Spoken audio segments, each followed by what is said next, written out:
We had an interlude last time in the 38th chapter, which we've classified as the worst chapter in the Bible. It tells a sordid story of Judah, and it seems about every one of the sons was a problem child, with the exception of Joseph and Benjamin. And of course, Joseph and Benjamin both brought him great heartbreak when they were taken off to the land of Egypt. Now, we saw last time that we were looking at Joseph in the 37th chapter, that he was sold down in the land of Egypt to Potiphar, an officer of Pharaoh and captain of his guard. Now, this is a pretty dreary prospect for a 17-year-old boy now way down in a foreign land, sold into slavery. And there is certainly nothing in the outward aspect of things to bring any encouragement to his heart at all. And this boy seems to be more or less of a hard luck boy. You'll notice down in the land of Egypt, just as everything seems to be moving smoothly and nicely for him, then something always happens. But it happens for a purpose. And it was difficult for Joseph to see it. God never appeared to him at all. He's the one patriarch now that God did not appear to. And yet there's no person in the Old Testament in whose life the purpose of God is more clearly seen than in Joseph. The providence of God is manifest in every detail of this man's life. The hand of God was upon him, and the leading of the Lord is evident. But Joseph is the one to whom God did not appear directly. God appeared to Abraham, he appeared to Isaac and Jacob, but not to Joseph. And we see, though, the direction of God in his life more clearly than in any other. He's the Old Testament example of Romans 8:28. We know that all things work together for good to them that love God, to them who are the called according to his purpose. And Joseph himself expressed it in rather vivid language. When you get to the last chapter of Genesis, you'll find out when the brethren, at the death of their father, felt like Joseph might turn on them, they came to him to actually ask for mercy. And he told them, he held no grudge against him. He says, "But as for you, ye thought evil against me, but God meant it unto good, to bring to pass, as it is this day, to save much people alive." So that everything that happened in his life, looking at it from the outward aspect, at the time, it looked dark. It looked like it was terrible. But each one of these was a step bringing to fruition God's purpose in this man's life. And we need to reckon that even in our own lives today, that whom the Lord loveth, he chasteneth. And God will not let anything come to a child of his unless it gets his permission, even something bad. You remember Satan had to say, well, there's a hedge about Job. Well, God let the hedge down. There's a hedge about you if you're God's child. And nothing can touch you unless it gets his permission.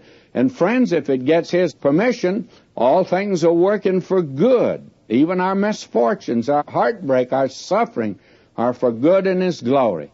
Dr. Torrey used to say years ago, he'd make this statement. He says, Romans 8:28 is a soft pillow for a tired heart. Someone has put it like this: God nothing does, nor suffers to be done, but what we would ourselves, if we but could see through all events of things as well as he. Genesis, chapter 39. And Joseph was brought down to Egypt, and Potiphar, an officer of Pharaoh, captain of the guard, an Egyptian, bought him of the hands of the Ishmaelites, which had brought him down thither. And the Lord was with Joseph, and he was a prosperous man, and he was in the house of his master the Egyptian. And his master saw that the Lord was with him, and that the Lord made all that he did to prosper in his hand. And Joseph found grace in his sight, and he served him. And he made him overseer over his house, and all that he had he put into his hand. And it came to pass from the time that he had made him overseer in his house, and over all that he had, that the Lord blessed the Egyptian's house for Joseph's sake. And the blessing of the Lord was upon all that he had in the house and in the field. And he left all that he had in Joseph's hand, and he knew not aught he had save the bread which he did eat. And Joseph was a goodly person and well favored. And it came to pass after these things, that his master's wife cast her eyes upon Joseph, and she said, Lie with me. But he refused, and said unto his master's wife, Behold, my master wotteth not what is with me in the house, and he hath committed all that he hath to my hand. There is none greater in this house than I. Neither hath he kept back anything from me but thee, because thou art his wife. How then can I do this great wickedness and sin against God?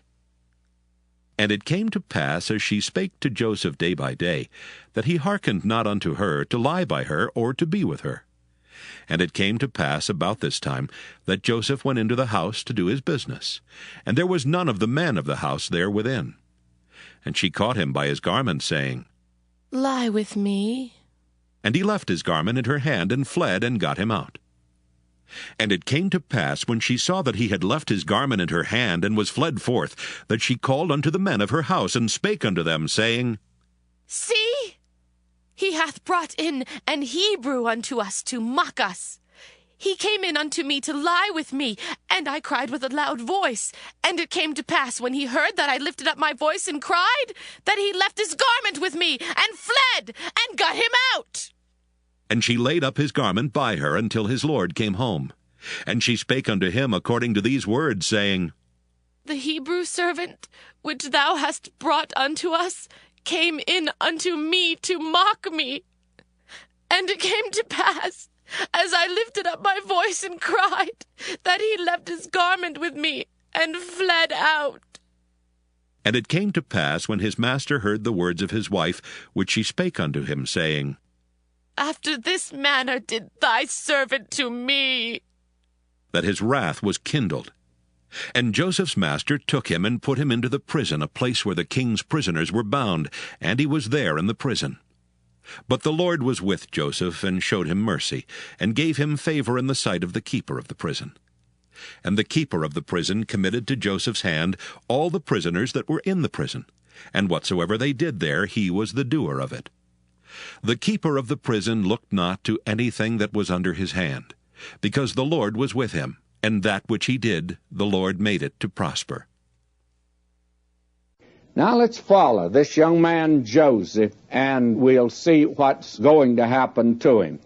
And Joseph was brought down to Egypt, and Potiphar, an officer of Pharaoh, captain of the guard, an Egyptian, bought him of the hands of the Ishmaelites, which had brought him down thither. Fine-looking young man, 17 years old, make a very fine helper, and slaves were certainly sold in that day. And the Lord was with Joseph, and he was a prosperous man, and he was in the house of his master, the Egyptian.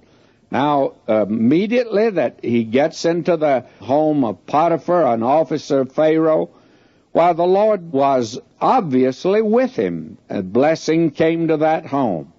And his master saw that the Lord was with him, and that the Lord made all that he did to prosper in his hand. Well, now this sounds fine. This is great up to this point. And you'd like that, and they lived happily ever after, but they didn't. Because this is life. This is reality.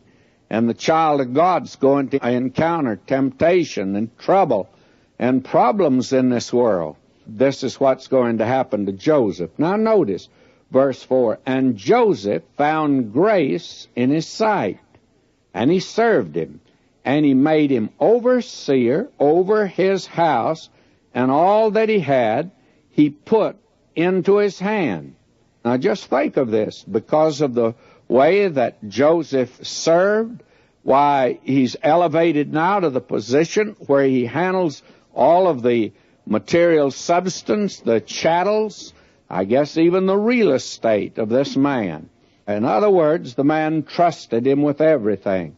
Verse 5, it came to pass from the time that he had made him overseer in his house and over all that he had, that the Lord blessed the Egyptian's house for Joseph's sake. And the blessing of the Lord was upon all that he had in the house and in the field. And now verse 6, and he left all that he had in Joseph's hand. And he knew not aught he had, save the bread which he did eat. And Joseph was a goodly person and well favored. This man trusted him so much that he never even demanded an accounting at all. He didn't have to get a CPA to go over the books. He believed in this young man. And the only thing that Potiphar worried about as an officer of Pharaoh was that he pleased Pharaoh and that he did his job there, and he just let Joseph handle his own personal affairs. Only thing that he knew was that when he sat down at the table, the food was put before him. That's all that he was interested in, because he trusted this young man. Now, notice what's going to happen. Verse 7, and it came to pass after these things that his master's wife cast her eyes upon Joseph, and she said, lie with me. Now, if you'll note here, this man, Potiphar, gave him obviously the full run of his home, palace, and he had charge of everything. And while Joseph was busy, while the wife was busy, but she was busy scheming up. He was a handsome young man. I don't know this, but I have a notion old Potiphar was an old man. That was generally the custom in that day anyway, an old man and a young wife. And so she sees Joseph, and she attempts to entice him. Now notice, and he refused, and said unto his master's wife, behold, my master wotteth not what is with me in the house. That is, he doesn't know all, and he hath committed all that he hath to my hand. There is none greater in his house than I, neither hath he kept back anything from me but thee, because thou art his wife. How then can I do this great wickedness and sin against God? Now, do you notice that this young man is serving God in all of this? When he went down to the land of Egypt, which was loaded with idols, it was a land filled with idolatry just as much as Babylon was. In that land of idolatry, Joseph maintained a testimony for the living and true God and a high moral standard. When this woman enticed him, why, he said, no. He said, my master's turned over everything to me, but you're his wife. Look what a high viewpoint that Joseph had of marriage at this time. Way back here at the beginning, you see, God gave marriage to mankind. It's given to all mankind. And when a man begins to despise the marriage vow, he is beginning to despise God, friends. And a man that will do that will generally break any vow he's made to God. It's been always interesting for me to note in my ministry that a divorced person, that is, who gets a divorce because he's been unfaithful, that generally that individual will get as far from God as any person possibly can. And I've seen that happen again and again. Now, Joseph here is attempting to be true to God, and what a high viewpoint that he has. Now look what's going to come to pass because of the fact that he is attempting to serve the living and true God. It came to pass, as she spake to Joseph day by day, that he hearkened not unto her to lie by her or to be with her. You see, this man Potiphar, as an officer of Pharaoh, was away from home a great deal. I expect maybe too much away from home. And this woman didn't just tempt Joseph one time, but again and again and again. It was a constant temptation to him, and this young man did not yield. Well, you can imagine that welling up in her now There is just absolutely boiling a resentment now against Joseph. And the old bromide has it, hell hath no fury like that of a woman scorned. And believe me, she's going to take revenge on Joseph. Notice verse 11 now of chapter 39 of Genesis. And it came to pass about this time that Joseph went into the house to do his business, and there was none of the men of the house there within. She caught him by his garment, saying, Lie with me. And he left his garment in her hand and fled, and got him out. And it came to pass, when she saw that he had left his garment in her hand, and was fled forth, that she called unto the men of her house, and spake unto them, saying, See, he hath brought in a Hebrew unto us to mock us. Things weren't so well between Potiphar and his wife. Notice how she speaks of him in such a mean, degrading way. She says, See, he hath brought in a Hebrew unto us to mock us. In other words, the wife probably had been guilty of this before. The one man that I feel sorry for is Potiphar. He's the sap, if there ever was one. But I'm of the opinion that he suspected something all along. And she's been beginning now to cover up her tracks. She says, See, he hath brought in a Hebrew unto us to mock us. He came in unto me to lie with me, and I cried with a loud voice. May I say to you, this boy now, just in his teens, down there in the land of Egypt, now is being framed in the most dastardly manner. And it came to pass, when he heard that, I lifted up my voice and cried, that he left his garment with me and fled and got him out. Now that's still her charge against him. And she laid up his garment by her until his Lord came home. In other words, the husband was away from home. And so she has all of this built up, this story, to tell him when he arrives. And when he arrives, why, she spake unto him according to these words, saying, The Hebrew servant, which thou hast brought unto us, came in unto me to mock me. And it came to pass, as I lifted up my voice and cried, that he left his garment with me and fled out. And it came to pass, when his master heard the words of his wife, which she spake unto him, saying, After this manner did thy servant to me, that his wrath was kindled. Now he believed her, though. This fellow Potiphar, I don't know what he was. He's an officer in the army of Pharaoh. He must have been among the brass. I guess when he was with them, he probably was a pretty sharp soldier, but he sure was a stupid husband. And he's a sap. He believes his wife. I feel sorry for him married to this woman. He doesn't stand a chance. And I'm of the opinion she'd been unfaithful many times before. And Joseph was to be another one in her conquest, and it just didn't work. So she frames up against the young man.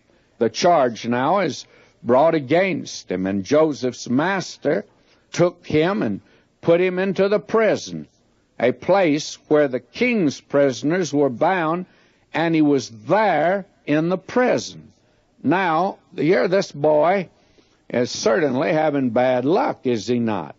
He was the favorite up there of his father, wearing a coat of many colors. The next thing he knew, his brothers take off the coat, they put him down in a pit. The next thing, he hears them dickering with tradesmen, Ishmaelites going to Egypt. And this boy, 17-year-old boy, sold down into Egypt. And I'm of the opinion on the way down, and after he got there, he spent many nights wetting the pillow with his tears. And he certainly was homesick. Now, just as he's getting along in this new position, been elevated to a high position, he's a capable young man. And a fine-looking young man, the wife of Potiphar, she attempted to lure him to commit a sin. And his high moral standard is something that you need to note. And he does not yield.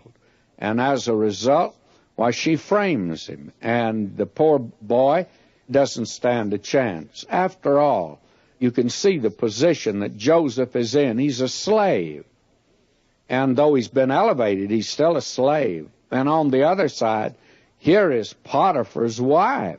It's like Caesar's wife. You just don't say anything about her, and her word would be accepted. You can well understand poor Joseph. He didn't even need to open his mouth. He's guilty before he could make any kind of a defense at all. And he summarily and immediately finds himself put in the prison. And he's put in the prison where those that were prisoners of Pharaoh were put. Now again, in verse 21, we read, "But the Lord was with Joseph, and showed him mercy, and gave him favor in the sight of the keeper of the prison. And the keeper of the prison committed to Joseph's hand all the prisoners that were in the prison, and whatsoever they did there, he was the doer of it. The keeper of the prison looked not to anything that was under his hand, because the Lord was with him. And that which he did, the Lord made it to prosper." Now, the hand of God is certainly obvious and seen in this man's life. But over against it is these terrible things that happened to him. Now he finds himself in prison. How discouraging that must be, or would have been, to the average person. But the interesting thing is, we're told the Lord's with Joseph. He didn't appear to him as he did to the other patriarchs, and he showed him mercy. And lo and behold, Joseph found favor here with the keeper of the prison. Now, I think he was naturally a very attractive young man, and a man of tremendous ability. I think that is true beyond a shadow of a doubt, that he was a man of remarkable ability. But the important thing is, all of that would have come to naught had not God been with him. And God was with this young man, and God was leading him. All of this is moving to the accomplishment of a purpose in this young man's life. Now, Joseph recognized that. And when he recognized that, that gave him a buoyancy, an attitude of optimism. The circumstances did not get him down. He lived on top of his circumstances. I have a preacher friend of mine, and he tells me that my problem is the circumstances are all on top of me, and I never live on top of my circumstances. Well, I'm of the opinion that that's true to a certain extent. I think many of us may be that way. But certainly this boy here is one that's living on top of his circumstances, and the Lord is with him, and he recognizes that the hand of God's in his life, and he never was discouraged. They say, you know, that discouragement is one of the finest weapons that Satan has, discouragement and disappointment. But this young man seems to have surmounted all of his circumstances.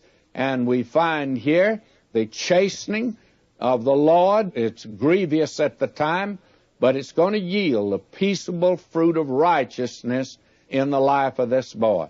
Now, the thing is that the story of Joseph reveals that every man does not have his price. Satan says he does, but there have been several men that Satan couldn't buy. Joseph was one. Job was another. Paul the Apostle was another. These were men, and there have been many of them, that Satan can't buy. He certainly despises mankind.